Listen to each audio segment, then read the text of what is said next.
Hello friends, स्वागत है आप सबका मेरे यूट्यूब चैनल पर। दोस्तों, उत्पादन संबंधित जितनी भी क्रांतियां हुई थी इसके आधे क्वेश्चंस हमने पार्ट 1 में देख लिया था। अब हम आधे क्वेश्चंस को पार्ट 2 में कवर करेंगे।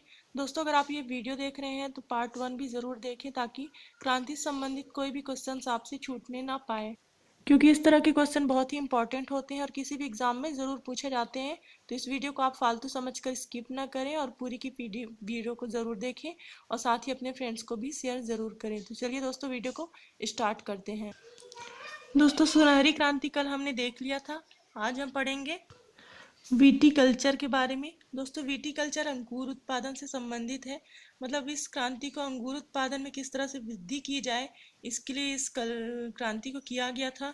उसका नाम विटीकल्चर दिया गया है। दोस्तों, इसमें यही इंपॉर्टेंट है, यही पूछा जाएगा कि विटीकल्चर किससे संबंधित है। तो यह अंगूर उत्पादन से संबंधित है और इसका मुख्य उद्देश्य यही था कि अंगूर उत्पादन को किस तरह से बढ़ाया जाए। दोस्तों, जितना क्वेश्चन जिसमें पूछने की संभावना है वो मैंने वही क्वेश्चंस लिखे हुए हैं और मैं आपको वही बताऊंगी। दोस्तों, अब देखते हैं रजत क्रांति। रजत यानी चांदी होता है। अब हम इसको रिलेट करके पढ़ेंगे और अंडा का कलर भी हल्का सफ़ेद होता है, यानी कि हम इसको चांदी से रिलेट करेंगे। तो रजत क्रांति यानी कि अंडा उत्पादन से संबंधित है। अंडे के उत्पादन को किस तरह से बढ़ाया जाए, इसके लिए इस क्रांति को किया गया था। दोस्तों, इस तरह से हम इसको याद करते जाएंगे ताकि एक ही बार में हमारे माइंड में सेट हो जाए और हम इसको कभी भी ना भूलें। भूरी क्रांति। दोस्तों, यह उर्वरक उत्पादन से संबंधित है। उर्वरक यानी कि जो खाद हम खेतों में डालते हैं, फसलों में जो खाद डाली जाती है उसको उर्वरक कहते हैं। तो यह भूरी क्रांति उर्वरक उत्पादन से संबंधित है। किस तरह से इस उत्पादन को बढ़ाया जा सके ताकि अच्छी फसल की प्राप्ति हो सके, इसके लिए इस क्रांति को किया गया था। दोस्तों, अब बात करें गुलाबी क्रांति की, तो इस क्रांति का सीधा सीधा सीधा संबंध झींगा उत्पादन से है। झींगा और मछली उत्पादन, लेकिन विशेषकर झींगा उत्पादन से इसका संबंध है और साथ ही मछली उत्पादन से है। और इसके जनक हैं वह दुर्गेश पटेल जी हैं। दोस्तों, इसी तरह बात करें हम गोल क्रांति की, तो यह आलू उत्पादन संबंधित है। आलू के उत्पादन को किस तरह से बढ़ाया जाए उसके लिए इस क्रांति को किया गया था। और इसका नाम गोल इसलिए दिया गया है क्योंकि आलू गोल होता है, उसी के आधार पर इस क्रांति का नामकरण कर दिया गया है गोल क्रांति। तो इस तरह से आप याद करिएगा। और लाल क्रांति लाल यानी कि मांस उत्पादन से संबंधित है और टमाटर उत्पादन संबंधित है। दोस्तों, टमाटर भी लाल होता है और मांस भी लाल होता है, इसके आधार पर इस क्रांति का नामकरण किया गया है लाल क्रांति। अभी वही बात करते हैं कृष्ण क्रांति। तो इसका सीधा संबंध बायोडीजल उत्पादन से है। मतलब किस तरह से बायोडीजल उत्पादन को अधिक बढ़ाया जाए उसके लिए इस क्रांति को किया गया था। नेक्स्ट देखते हैं बादामी क्रांति। दोस्तों, ये इसका संबंध मसाला उत्पादन से है। क्योंकि बादाम बहुत महंगा होता है और मसाला भी बहुत महंगा होता है, क्योंकि उसकी उत्पादन में कमी है। यहाँ पे ज़्यादा उपज नहीं होती, इसलिए मसाला भी बहुत महंगा होता है।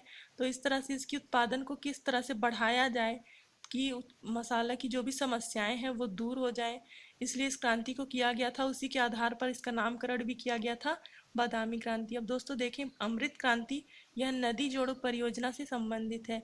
मतलब इसका उद्देश्य था नदियों को जोड़ना, यानी कि उसमें नहर बनाना, बांध बनाना ताकि सिंचाई की व्यवस्था हो सके और भी जितने लाभ हो उनको उठाया जा सके, इसलिए इस योजना को मतलब इस क्रांति को किया गया था। दोस्तों, बात करें धूसर या स्लेटी क्रांति, यानी कि इस क्रांति का संबंध सीमेंट से है। किस तरह से सीमेंट के उत्पादन को बढ़ाया जा सके उसके लिए इस क्रांति को किया गया था।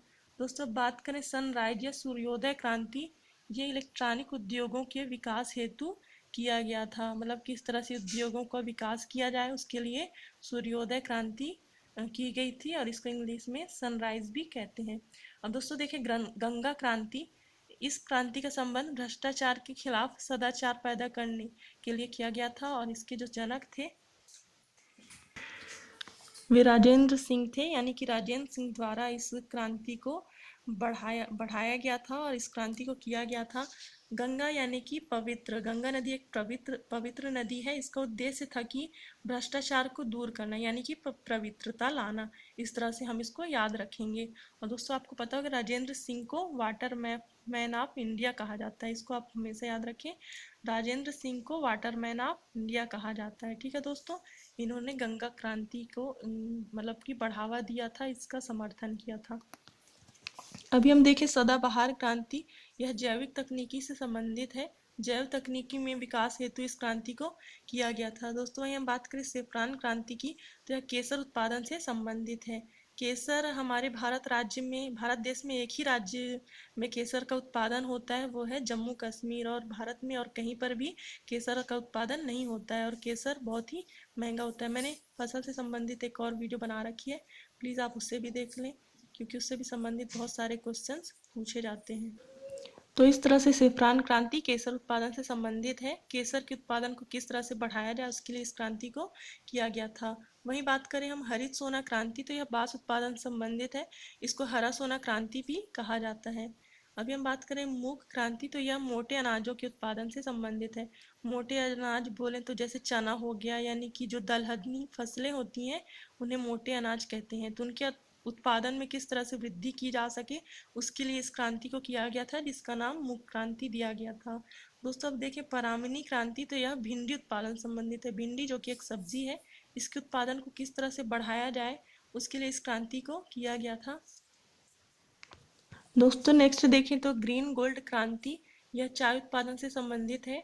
और भारत राज्य में असम में ही चाय उत्पादन होती है, यानी कि असम, यानी कि ग्रीन गोल्ड, यानी कि चाय को गोल्ड का दर्जा दिया गया है यहाँ पे। मतलब क्योंकि अब चाय बहुत ही महंगा था, इसकी उत्पादन में बहुत कमी आई थी, इसलिए इसको बढ़ावा देने के लिए ग्रीन गोल्ड क्रांति की गई थी, और इस तरह से चाय उत्पादन में वृद्धि हुई थी।